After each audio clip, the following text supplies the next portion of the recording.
आप देख रहे हैं फ्रीडम एक्सप्रेस। मैं हूं अंजरुल बारी।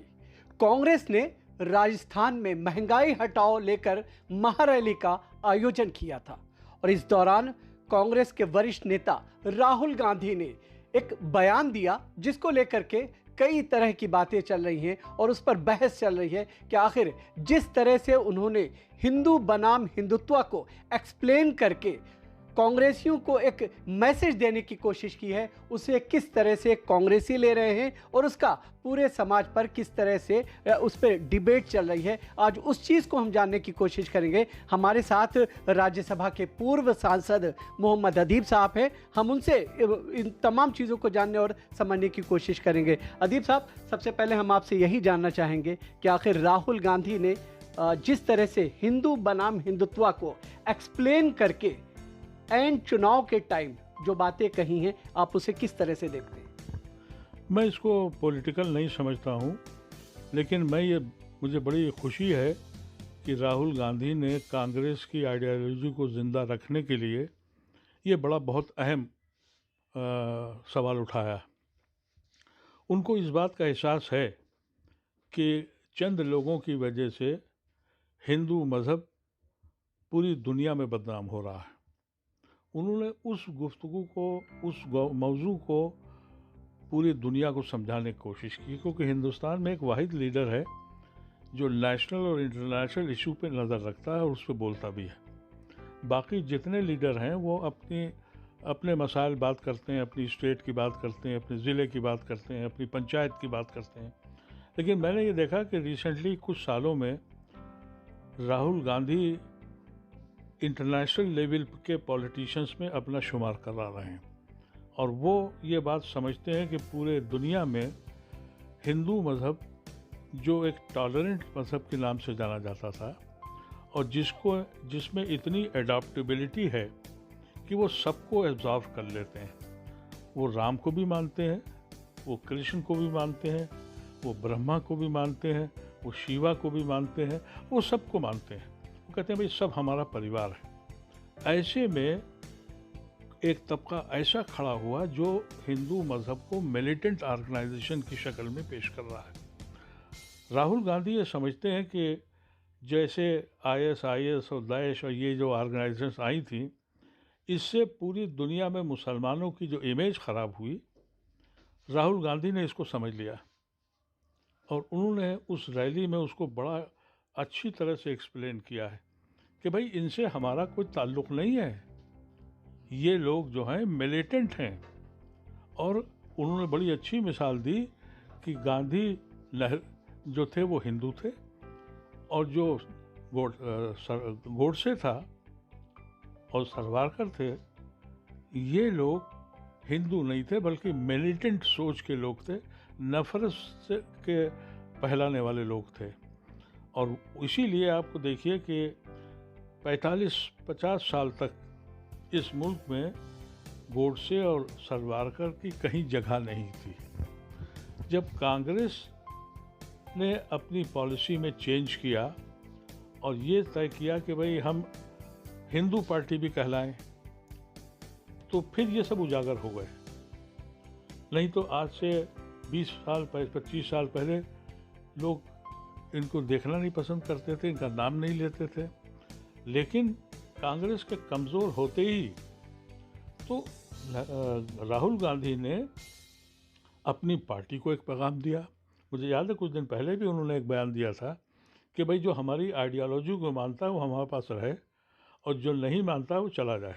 लेकिन एक चीज़ हम यहाँ आपसे ये जानना चाहेंगे कि जिस तरह से राहुल गांधी ने इस बयान को दिया है, लेकिन उससे पहले अगर हम बात करें, सलमान खुर्शीद साहब ने भी कुछ इस तरह की एक किताब लिखी थी, उसमें कुछ इसी तरह का जिक्र किया था। उसको लेकर के खुद कांग्रेस पार्टी के जो कई बड़े दिग्गज नेता, जिन्हें हम ये कह सकते हैं ग्रुप 23 के जो बड़े बड़े नेता थे, उन्होंने ही ऑब्जेक्शन क्रिएट किया। तो ये माना जाए कि राहुल गांधी ने एक तरह से उन लोगों को ये संदेश देने की कोशिश की है, या राहुल गांधी को अभी और चुनौतियों का सामना करना पड़ेगा? बिल्कुल, राहुल गांधी ने इस बात को समझ लिया था और इसीलिए सलमान खुर्शीद की किताब आते ही ज़रूरत नहीं थी उनको प्रेशर भी नहीं था, लेकिन वो एकदम से सामने आए, ट्वीट किया और एक्सप्लेन किया। नहीं तो सलमान खुर्शीद की कांग्रेस ही इतनी उनकी हालत ख़राब कर देती कि और फिर तो हंगामा था ही, क्योंकि ये जो कांग्रेस के जो बहुत से ऐसे लोग हैं जो हमेशा बीजेपी के प्लान में जाके खेलते हैं। अब कोई मुझे ये समझाए कि अगर कोई इंसान सड़क पे चलते हुए मासूम को लिंच करे, क्या ये हिंदू मज़हब ने सिखाया है? क्या हिंदू मज़हब ने ये समझाया कि कोई आदमी अपनी अर्चना और पूजा या नमाज पढ़ता है और दूसरा जाके उसको डिस्टर्ब करे? क्या ये हिंदू मज़हब ने बताया? ये तो नहीं बताया ना। लेकिन एक बड़ा तबका इस बात की तारीफ कर रहा है कि साहब खुले में नमाज नहीं होगी। अरे भाई, नमाज नहीं होगी ये इशू दूसरा है, ये पुलिस का इंतज़ामिया का इशू है। तुम थोड़ी चौकीदार हो, तुमसे थोड़ी पूछा जा रहा है। और जो लोग ये जो डिमॉन्स्ट्रेशन करते हैं और जिनको सपोर्ट है, गुड़गांव को मुझे मालूम है, मुख्तलिफ गांव से जो आरएसएस के वर्कर हैं हर गांव में, वहाँ से आते हैं। कोई उस इलाके का नहीं होता है और सब बाहर के वर्कर्स हैं जो इकट्ठे होते हैं 10, 15, 20, और इंतज़ामिया उनको सपोर्ट करती है। लेकिन मैं ये समझता हूँ कि राहुल गांधी नेहरू के बाद उस ख़ानदान में जिनमें इतनी हिम्मत दिखाई है कि वो आरएसएस से हेड ऑन लड़ रहे हैं। जीतें या हारें, ये इस मुल्क की बदनसीबी होगी कि वो हारें या जीतें। अगर हारते हैं तो इस मुल्क की बदनसीबी है। लेकिन ये आखिरी वक्त है कि आपको अपनी आइडियोलॉजी को बयान करना पड़ेगा। आइडियोलॉजी, कांग्रेस की आइडियोलॉजी जो है वो गांधी, नेहरू, आज़ाद और उन सारे लोगों की है जिन्होंने इस मुल्क को आज़ाद कराया था। एक ख्वाब देखा था सांझी विरासत का, एक ऐसा मुल्क बनाया था जो दुनिया में मिसाल की थी और जिसको मिसाल के तौर पे माना जाता था। लेकिन जब ये तबका आया जिसको राहुल गांधी ने कल बयान किया, मैं उनको मुबारकबाद देता हूँ। और हर पढ़ा लिखा आदमी आज ये सोचने पे तैयार है, कम से कम राहुल गांधी पे गुफ्तगू कर रहा है। अच्छा, एक चीज़ और सवाल आपसे ये समझना चाहेंगे, AIMIM के अध्यक्ष असदुद्दीन ओवैसी साहब ने राहुल गांधी के इस बयान को लेकर के साफ तौर पर ये सवाल पूछा है कि क्या ऐसे ही हिंदुस्तान में इस तरह के सेकुलर भारत को वो बनाना चाहते हैं, ऐसी सरकार चाहते हैं? देखिए, असदुद्दीन ओवैसी साहब एक पॉलिटिशियन है। उन्होंने एक अपनी मंजिल तय कर ली है कि मैं किसी सूरत से हिंदुस्तान में आज के दौर का जिना बन जाऊं। तो जो डैमेज जिना कर गए, जिसको हम भुगत रहे हैं 3 सालों से पुश्तों से, वो उससे चल पड़े हैं। और राहुल गांधी ने जो पैगाम दिया वो इसलिए कि जो हमें कांग्रेस को नुकसान हुआ या इस मुल्क को नुकसान हुआ कि कांग्रेस ने इलेक्शन का ही मकसद समझ लिया जो बीजेपी समझती है और अपनी आइडियोलॉजी को खो दिया था। मैं समझता हूँ कि अगर राहुल गांधी का यही स्टैंड रहा और कांग्रेस अपनी आइडियोलॉजी पे वापस आ गई, तब तो वो ज़िंदा होगी। लेकिन अगर उसने वो कोशिश की जो पिछले 15 साल 20 साल से कर रहे थे कि भाई हम भी हिंदू पार्टी बन जाएं और किसी सूरत से 16% का कैरेट का तो हम हिंदू ही हैं, तो जो बीच बीच में जो हिंदू बनने की कोशिश की, वहाँ बीजेपी 24 कैरेट की हिंदुत्व बेचती है। ज़ाहिर है लोग उसके साथ जाएंगे। वो नुकसान बीजेपी की, कांग्रेस की समझ में नहीं आया। आपको याद होगा कि जब ये सेंटर का इलेक्शन हारे तो एंथोनी साहब ने कमेटी बनाई गई, वो उसके हेड थे। उन्होंने कहा हम इसलिए हार गए कि हम मुसलमानों के बहुत साथ थे। अब उन्होंने इस बात को सोचा ही नहीं कि जब ये बात नेहरू से कही गई और ये कहा गया सन 52 में पूना के सेशन में कि भाई मुसलमानों को आप सख्त हों, इनको मुसलमानों को छोड़ें, तो इसलिए कि हिंदुओं को पाकिस्तान में बहुत जुल्म हो रहा है, हम इनको प्रिविलेज क्यों देना है।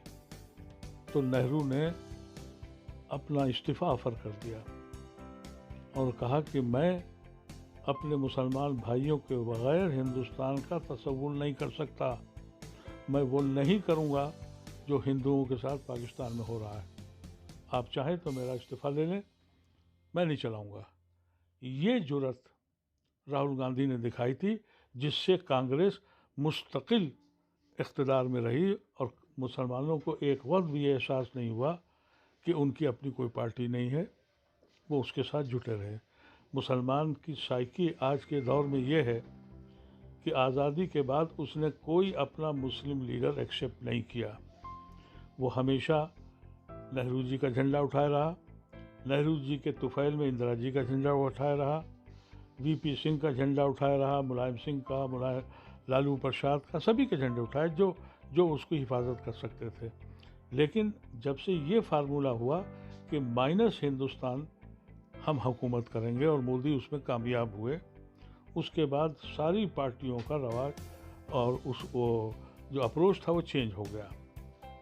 राहुल ने इतने दिनों के बाद ये कोशिश करी, क्योंकि उनका जो कोर वोट है वो कुछ इधर है कुछ उधर है, लेकिन एक दौर ये था कि उनका कोर वोट जो था वो मुसलमान थे। लेकिन जब उन्होंने भी आरएसएस के चक्करों में आके, और बहुत से ऐसे लोग जो आरएसएस से गहरा संबंध है, वो अपनी कांग्रेसी टोपी लगा के और दो तरफा मार करते हैं, उससे कांग्रेस अपनी आइडियोलॉजी से हटती रही। और मैं तो हमेशा ये कहता रहा हूँ कि जिस दिन कांग्रेस अपनी आइडियोलॉजी पे वापस आ जाएगी, क्योंकि इस मुल्क का आज सबसे बड़ा जो तबका हिंदुओं का है वो सेकुलर है, वो सांझी विरासत पे बिलीव करता है। अच्छा, एक पॉलिटिकल एक्सपर्ट के नाते अगर हम आपसे ये समझना चाहें, चूँकि 5 राज्यों के चुनाव है और भारतीय जनता पार्टी के बारे में ये कहा जाता है कि जब जब चुनाव कम्युनल लाइन पे खेला जाता है या लड़ा जाता है तो कहीं ना कहीं भारतीय जनता पार्टी को फ़ायदा होता है। राहुल गांधी का बयान आने वाले जो विधानसभा चुनाव हैं अलग अलग राज्यों में, आपको लगता है कि कांग्रेस को जीत की तरफ ले जाएगा, कोई फ़ायदा पहुंचाएगा या फिर नुकसान होगा? देखिए, इस मुल्क की बदनसीबी यही हुई है कि पिछले चंद सालों से, 10 साल से एक फार्मूला आ गया है कि जो जितना जुल्म मुसलमानों के साथ करेगा वही देशभक्त है।